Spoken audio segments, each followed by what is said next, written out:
the Seuss alphabet. Oh, surely the A's and B's just like you. But we might have a few extra ones too.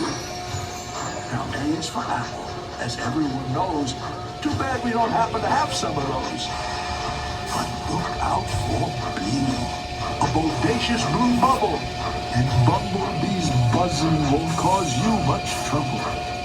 C is for cookie. Who said that? Please stop. This C is for the Circus McGurkus Big Top. And D, that's a breeze.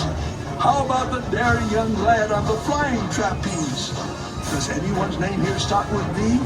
Like Data or David or Dingus McGee? E is for everyone under the sun.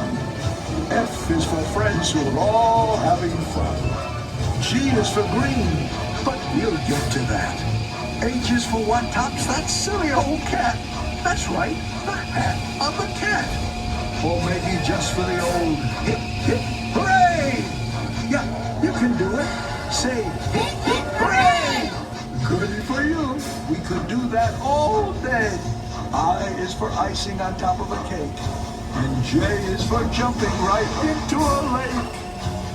At the new McGrew Zoo, you'll find King Kerchoo lording it all over K and L too.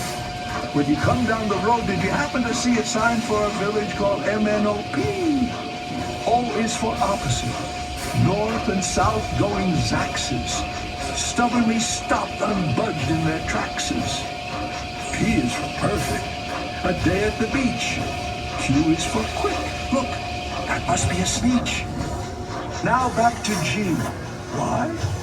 For green eggs and green ham. I really like them, I do, Sam, I am. R is for roundabout. Now you can see we're heading for Sneechtown with S and a T. Uncle Ub's umbrella is a triple for you. And he just might throw in his underwear, too. V is for the visitors here on vacation, here to see us from many great nations. W is for why does this ride have to end? We wish to ride more, so please tell us when. And now X, Y, Z, where the riding gets started. Z is for zero, with a chance we won't say that our ride through Seuss Landing was the best of the day. And so,